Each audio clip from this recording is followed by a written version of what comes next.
Okay, so bonding in non-metals at the bottom of page number 67, as I've said earlier, we can easily give it a heading of covalent bonding because bonding in non-metals is actually covalent bonding, which gives us the idea that covalent bonding is a non-metal combining with a non-metal, all right? So when non-metal combines with a non-metal, covalent bond is formed, and as the name suggests, co represents company or sharing. Valence represents the valence shell electrons. It means that the inner shells are not going to participate. The outermost or the valence shell, those electrons are going to participate and those electrons will be shared. So we're going to start with the most basic of examples. We're going to go with hydrogen molecule, the simplest, the smallest of molecules, all right, since it's made up of two hydrogen atoms. Now, this exists in the form of a diatomic molecule. There are some words that you're going to get familiar with when you're going to go with covalent bonding. Di means two, atomic stands for atoms. As simple as that, any molecule that is made up of simply two atoms is known as a diatomic molecule. So that kind of words or phrases is something we're going to be familiar in covalent bonding since we're going to use a lot of phrases like that. So for a hydrogen molecule which is made up of simply two atoms actually bond together. What do? They equally share the electrons. They try to share the electrons in such a way that if one atom shares one electron, the other one is going to do the same. Let's clear it all up. Let's move to the top of the page where we have a very good diagram and a model to explain what hydrogen bond is. So a hydrogen molecule is formed by two hydrogen atoms. So there are three steps to it. We actually use this as first step, we cater this one as second step, and we cater this formula as third step. That's how we represent the hydrogen molecule. The two hydrogen atoms, one for which the electrons are represented with crosses, since it has only one electron, so you can only see a single cross over here. And same goes for the other one, it's just that the electrons are represented with dots. What do? We overlap the circle. When we overlap the circles, the electrons are actually shared. We have the same name over here. We call them shared pair of electrons. We may also use the phrase bond pair for electrons.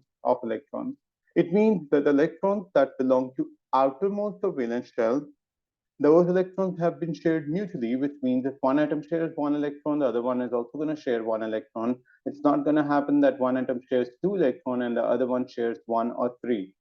So the number of electrons shared will always be equal in between two atom or nuclei. So there you go. You can see those two electrons being drawn in the overlap portion of the molecule, hence this hydrogen molecule. Remember, we're going to call it either a shared pair or a bond pair. This is how we show the model. We actually take two balls of white color. White usually represents hydrogen. We combine them together. We can even use a simple stick to show a single covalent bond. So that's the first type of covalent bond that you are getting familiar with. All right, we're going to go with more covalent bond types, but let's first explain the first one with the help of an example, and then we're going to later on explain the other two examples or other two types as well. So this is a single covalent bond, and it is shown by a single line. This single line actually represents these two electrons over here.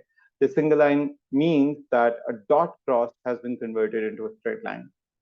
The straight line means that the electrons have been shared between two non-metallic atoms, shared equally, such as so much so that we represent them in an overlap. It brought the atoms closer, they formed a bond, and again, in the same way, in order to break this bond, we might require some heat or some form of energy. All right. So, what happens is that you're going to see that if we look at this circle, the circle for the hydrogen on the right hand side, we're going to find two electrons in there.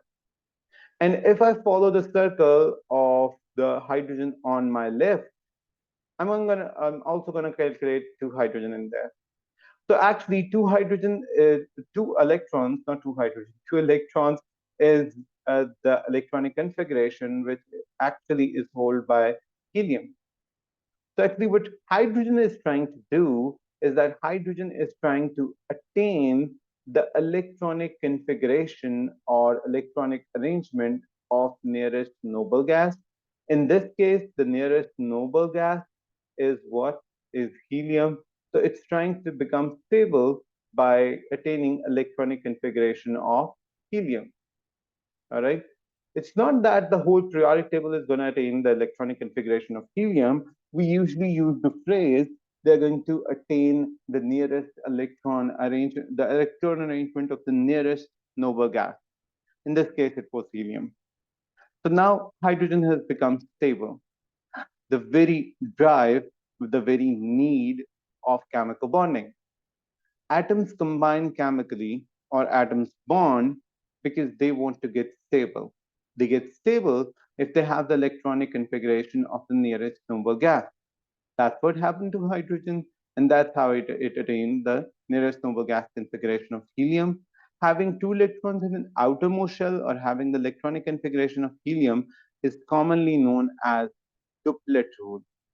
Duplet stands for two. Dup actually stands for two. Duplet rule means to attain two electrons in the outermost shell like helium does. Make sense? Yes, sir. Good, good. Let's move on. So this is covalent bonding. Features of covalent bonding: the bond is formed by sharing a pair of electrons between two atoms. Each atom contributes one electron to each bond. Molecules are formed from atoms linked together by covalent bond. And this is actually a characteristic of non-metallic elements. All right. Other than hydrogen, all the elements are trying to gain a share of 8 electrons in their outermost shell. Having 8 electrons in their outermost shell and becoming stable after that is commonly known as octet rule. Like dup means two, and duplet rule means attaining 2 electrons in outermost shell, like helium does. Oct, the word octa actually represents 8. It means having 8 electrons in outermost shell. So apart from hydrogen, all other elements will be catered as 8 electrons in their outermost shell. All right. So moving on, we're going to go with some more examples. Let's start with the examples on your left. You're going to see chlorine. Now, chlorine is a halogen and is present in group 7. As soon as I say the group number 7, I hope you automatically understand it's going to have 7 electrons in its outermost shell. Take a look at this: 2, 4, 6, and 1, 7. In the similar way, 2, 4, 6, and 1, 7. This is the electronic configuration for chlorine. It has 2 electrons in its first shell, 8 electrons in its second shell, and the last or the outermost, which we also call valence shell, has 7 electrons. Now, what does it do? In order to complete its octet, 8 electrons in outermost shell, it actually shares one each. So the rest of the 6 electrons remain the same for each chlorine, but the overlap only consists of 2 electrons shared by one by each atom. So each chlorine is now 288 instead of 287. Now this last 8 represents that it has followed the octet rule, which means it has completed attaining 8 electrons in their outermost shell. Make sense? Yes, sir. Good. So much so that the atoms get closer to one another in this way, you can even see that they are showing that there is only 0.19 nanometers of distance between the nuclei of the both atoms. The similar characteristic, like chlorine molecule does, the similar is shown by bromine or iodine. Now, I want you to go ahead with these: step number 1, step number 2, and step number 3 for bromine molecule. Try drawing it for bromine molecule. If you're gonna do it on a piece of paper, I can wait. Let me know when you finish up. All right. The better you are, the faster you are with your handwork, be it the drawing of circles or structures or diagrams, the more time you're saving in the paper. And the more time you actually save for yourself, the more peace or ease your mind is going to be whenever it is going to about think about an answer in the paper for a question, an argument about a question, something very difficult in the question paper, is it always helps. Having a little bit of extra time as your counterparts or as other people sitting in the exam, you're gonna get a sigh of relief by the end of the paper or even during the paper. All right. Yes, This sir. is you what you're gonna experience during your first exam. Okay, so yeah, step one, step two, step three. Number one, you're not gonna write the steps. Number two, you're not gonna give up the brackets. Number three, you're not gonna use any arrows. You're just gonna draw the circles, and that's about it. All right. Okay, sir. Even for my work as well. That includes my work. Okay, good, good. So now you understand that how to do chlorine and how to do bromine. If I give you iodine, I hope you understand that iodine goes in the exact same way as chlorine and bromine. All you need to do is to simply replace the symbol Cl with I or Br with I. I hope you get the point, right? Yes, sir. Good, great. I was pretty sure that you're going to get the point. Now, I'm going to explain you a couple of things. If you draw a circle like that and use the dots on the circle, make sure they're prominent enough. Otherwise, draw them inside like the book does. All right. If you're drawing them at lines, make sure they're prominent. If you're drawing them inside, make sure they are prominent then too, because it's all the dots in process that matter. Okay. Jesus. Now, I hope you do understand that fluorine has three shells filled. That's why the distance is smaller. Bromine is in period number four. It would have four shells filled. That's why the distance became bigger. For iodine, it is in period number five. It would have five shells filled. That's why the distance or even the size of iodine is bigger than that of bromine. Bromine is bigger than that of chlorine. And even for fluorine, that would be even smaller than in comparison to chlorine, right? I hope I make my point clear. Yes, sir. Good, good. Which means bigger the atoms, bigger is going to be the size of the molecule, or farther the atoms are going to be from one another when they bond. Okay, Yes, sir. I hope you get the point.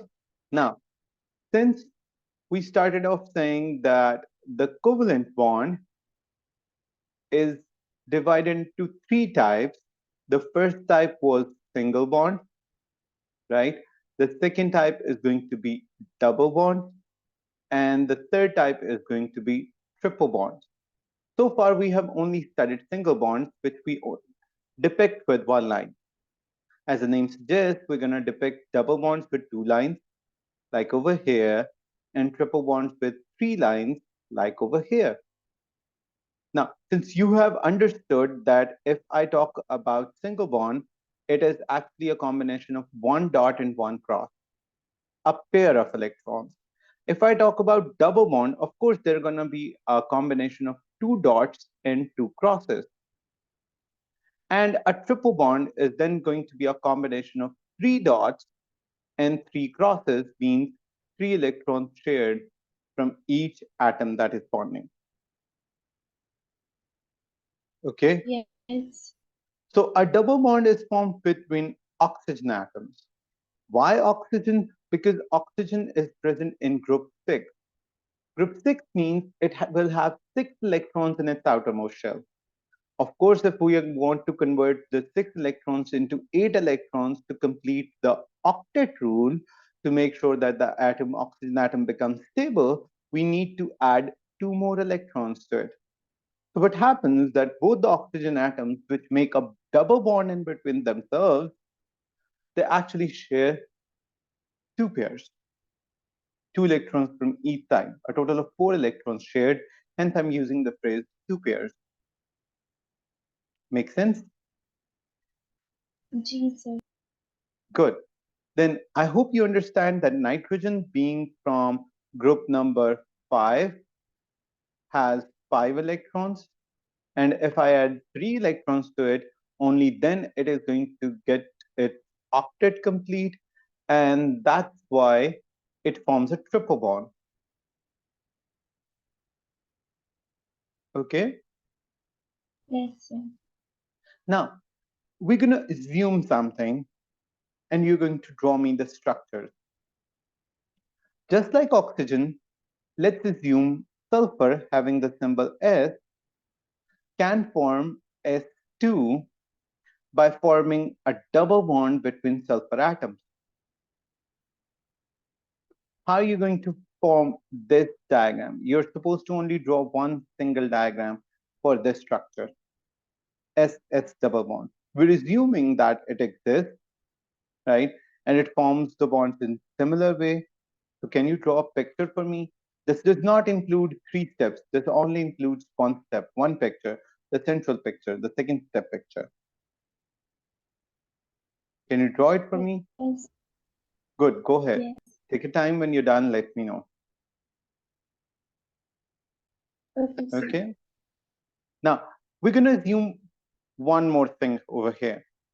Just like nitrogen, sulfur also, phosphorus also belongs to group number 5. It has the same 5 electrons in its outermost shell.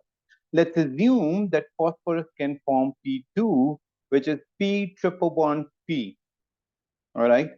So what would be the diagram, dot cross diagram for it?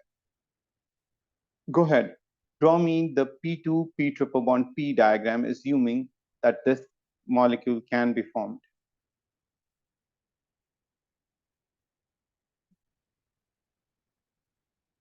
Well done. That's a great diagram. And now you know what is going on with a single bond or a double bond or a triple bond.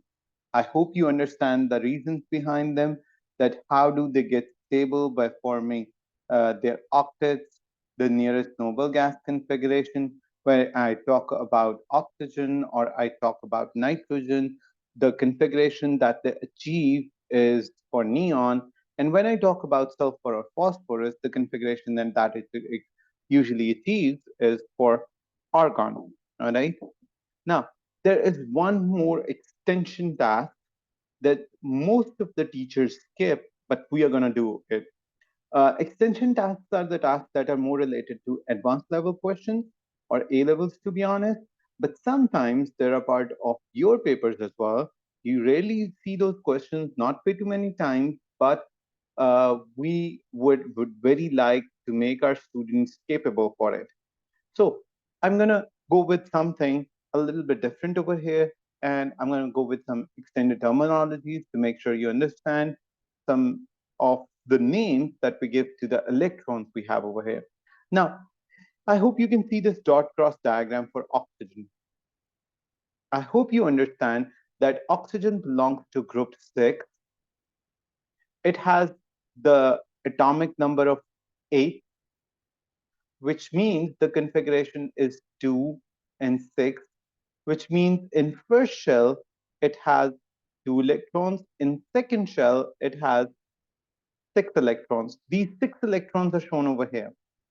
What they're not showing is that oxygen has another shell, first shell over here, and over here, right? I hope you do understand if I draw them like these. Now, I have drawn the first shell as well as the second shell. Get the point? Yes, sir. Now, what I'm going to explain is something different over here. We're going to name these electrons. Now, let me tell you that the inner shell or the first shell in this very case is actually all non-bonding electrons. Non-bonding electron means they do not participate in bonding whatsoever.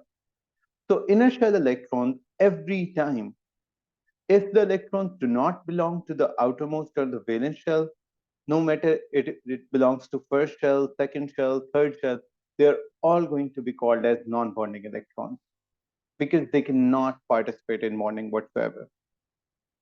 Now the outer Sir, shell electrons. What did you just say? could you repeat? Yes, the inner shell electrons, shell or maybe shell electrons are non-bonding electrons. Why do we call them non-bonding electrons? Because they do not participate in bonding. Actually, I shouldn't use the phrase do not, I should use the phrase cannot. Even if they want to, they cannot participate in bonding. All right. Why? Yes. Because only valence shell electrons participate in bonding, can participate in bonding. Now, there are 6 electrons in the valence shell if you take a look at the left oxygen, out of which only 2 crosses have been used in bonding. Now, these electrons have been used in bonding from both the oxygen atom. There are 2 dots and 2 crosses in there, and we are actually calling them shared pair. This is something we have already named on the previous page. So this, I guess, is not a problem. We also called it a bond pair, since we have 2 shared pairs or 2 bonded pairs over here. These are the electrons which are a part of the outermost or valence shell and which actually participate in bonding. Then what are these electrons known as? These. These are then known as lone pairs. Lone means alone. Lone pairs means these are the electrons on the valence shell, but unfortunately, they weren't required for the bonding. They couldn't participate. Oxygen only required 2 electrons to share, and it completed its octet. So the rest of the 4 electrons are lone pairs. We call them lone electrons. A complete pair is then known as a lone pair. Right, sir. So there are 3 kinds of electrons. Whenever there is a covalent bond, there are 3 kinds of electrons. All the inner shell electrons are known as non-bonding electrons or non-bonding electron pairs. If we count them in pairs, we can use the word pairs. If I don't use the word pairs, we're counting individual electrons. All right. Then there is valence shell. The valence shell electrons are then divided into 2 categories. If they participate in bonding, they are known as shared pairs or bond pairs. If they cannot participate in bonding, but they still are a part of valence shell, they are known as lone electrons or lone pairs. All right. Yes, sir. Now, in order to just understand or comprehend what you got from it, I am going to ask you a few questions from this portion. Okay. So, when you see this diagram of oxygen, can you count me the total number of non-bonding electron in this oxygen molecule? Entire molecule, I mean both the atoms included. 4, Good. And how many lone pairs can you calculate from this molecule? 8, Lone pairs, not lone electrons, lone pairs. Pairs mean 4. you are gonna write 4. And if I point them out, and let's use a different color this time, okay? So if I point them out, this would be 1, 2, 3, 4. 4 lone pairs. Yeah. Okay, how many bonding electrons do you see in this structure?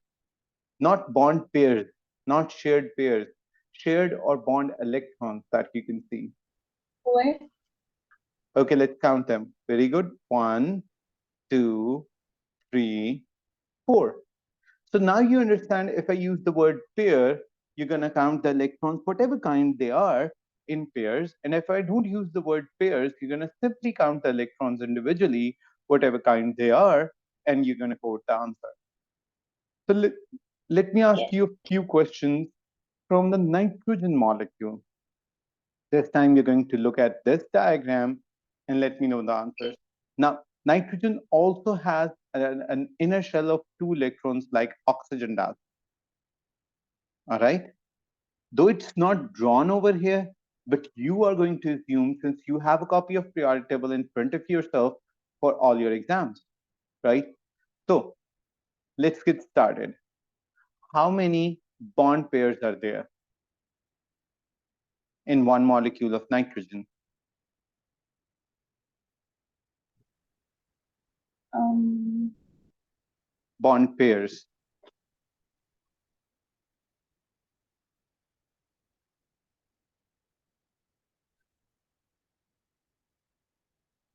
3. Perfect. This is 1, this is 2, and this is 3. So there are 1, 2, 3 bond pairs or shared pairs in there. How many lone pairs do you see in total? 2. Very good. This is 1, and you must have counted this one as 2. So 2 lone pairs. How many non-bonding electrons are there? 4.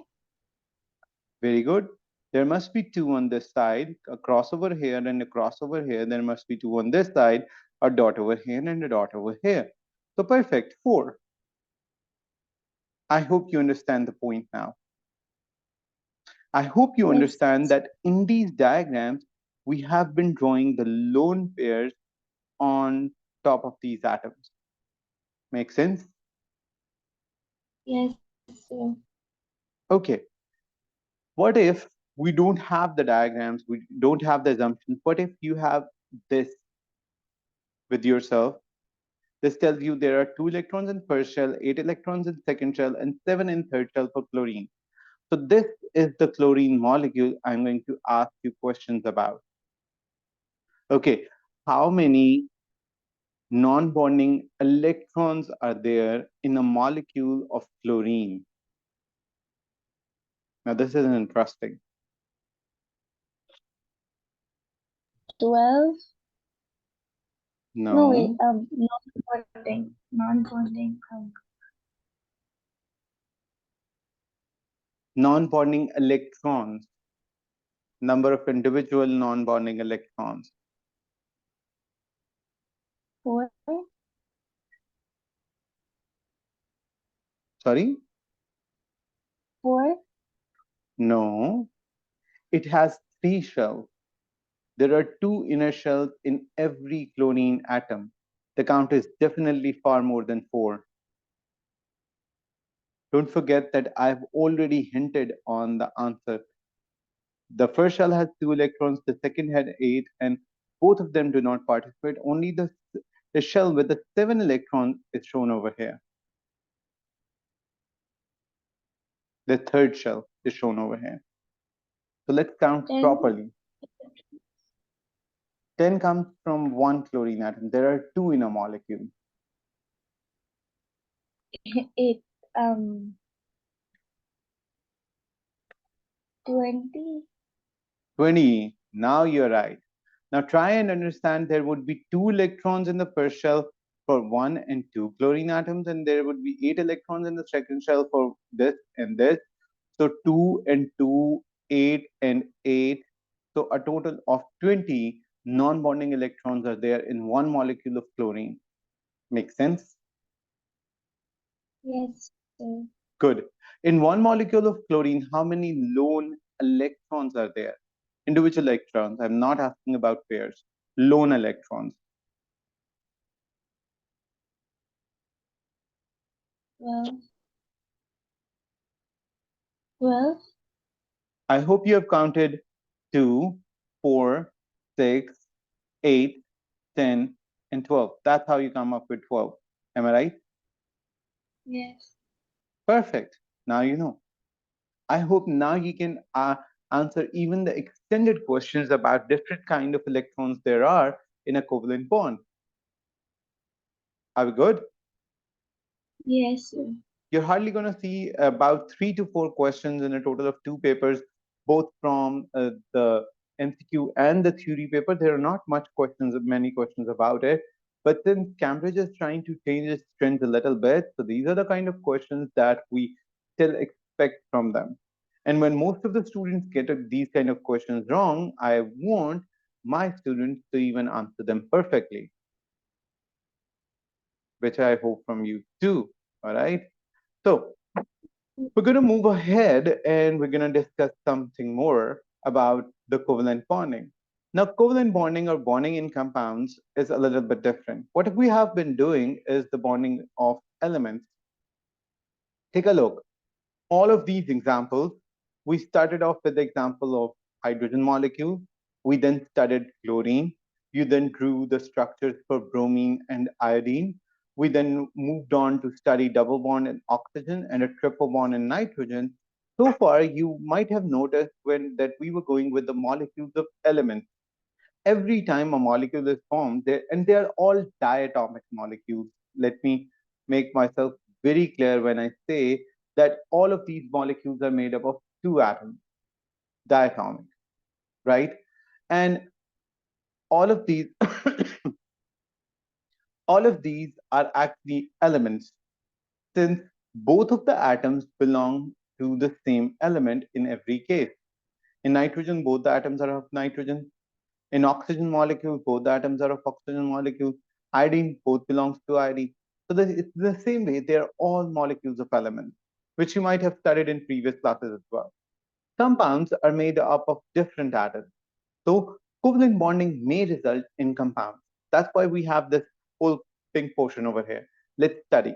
Now, non-metal plus non-metal compounds are held together by covalent bonding, which we have already studied. They result in making simple molecules, but sometimes they form giant molecular lattices. So these are the two kinds of structures we may end up with. I'm going to make myself clear. When I use the word simple molecules, you get these small molecules, molecules made up of two atoms. On next pages, you're going to see molecules belonging from different atoms. Methane, CH4, 5 atoms. Ammonia, NH3, 4 atoms. Water is made up of 3 atoms, 2 of hydrogen, 1 of oxygen. HCl made up of simply 2 atoms, H in Cl. Then we have carbon dioxide. When we have ethene, then we have ethanol. Ethanol is so far the biggest in terms of number of atoms it has. There are 2 atoms of carbon, there are 6 atoms of hydrogen, there is 1 atom of oxygen. But still, how many are those? A maximum of 9 atoms? That's about it. So we still call them simple molecules. They're simple molecules, they're small, number of atoms are countable, and you can easily understand their structure.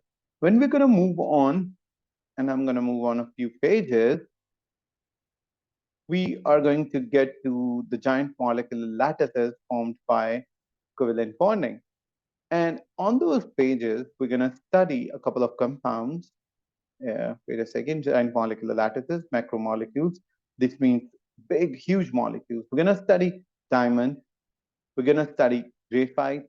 We're going to study silicon 4 oxide, which we also call silica, or big part of sand is silica. So we're going to study these three examples. And they're going to be really huge, big molecules made with trillions and trillions, and even trillion is a smaller word for that, atoms. All right. So this is how covalent bonds can end up in. They may form very simpler, smaller molecules with a few number of atoms that we can easily count and we can easily understand the structures, or they may form big, gigantic lattices or bigger structures with uh, trillions and more than even trillions of molecules made up of covalent bonding. So that's how they end up in. All right. So we're going to study both types of these. First, we're going to study simple molecules. Then, as you can see, we're going to go for a few more pages, and then we're going to study giant molecular lattices. Okay. So if we study covalent compounds, specifically compounds, since they're made up of different atoms, we're going to have to go with other examples, such as you can see an example of HCl over here. They combine one electron of H combines with 1 electron of Cl. They form an HCl molecule. Now, HCl is a molecule of a compound, so it is made up of two different kinds of atoms. All right. So what I want you to go do as a part of your homework is go ahead, go through these diagrams, try them on your own. Now, what you're going to do is that you are not going to go with these models. Don't draw these models. This is your first step. This is your second step. This is your third step, and that's about it. And also, you do not need to write the electronic configuration every time. They're just for your understanding. So you can simply draw the diagrams for your practice. Go draw methane, ammonia, water. You may take help from the book, that's fine. HCl, hydrogen fluoride, carbon dioxide, uh, ethene, then ethanol.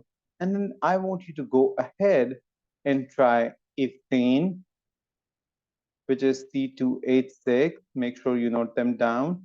The structure is something like this. We have 2 carbon atoms and we have 6 hydrogen atoms. Make sure you draw the structure as well.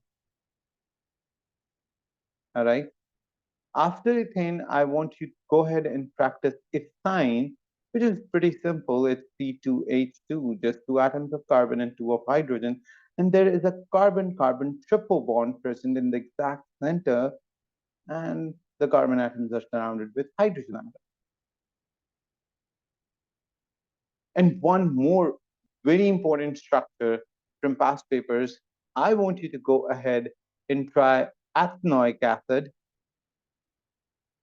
which has the formula of CH3 COOH, and that's how the structure winds up. Like, and Well, yes, Peter? is it possible that I do it in the next class? Because I really have a lot of burden from school. I mean, I have many tests on Sunday, so No I need to problem. We focus. can do it in the next class. Okay. Thank you, sir. What I want you to do is to go with whatever is given in these 2 pages of the book, 69 and 70, orally. I hope that is too easy. Just go through the diagrams and you're going to practice Yes, these 3 with me in the next sitting. You're just going to draw the unseen ones and you can simply go through the scene ones. This would hardly take like 5 to 10 minutes to go through all the scene structures on page number 69 and 70. I hope you can manage that, right? yes, sir. Thank you. Good, good. A quick oral revision, just going through the diagrams, understanding how we are doing them, would be good enough for me. Okay. So next time we're Yes, gonna sir. set this. You may not exactly need to do write all of these formulae and names. I'm gonna give you the same names, the same formulae, the same structures, and I'm gonna ask you to draw them with me. All right. So Okay, this sir. works as like a heads up of which molecules we'll discuss in the next setting. Also, Right, sir. there are some examples given in the book which I'd like you to draw a little bit differently than what's given in the book. So I'm going to go for a few exam tips. I'm going to share with you some good ways of drawing, good way to keep the examiner impressed, and also scoring all straight marks, good marks, without not getting too much of time wasted. Since students can get good marks, but sometimes what happens is that they waste a lot of time during doing so.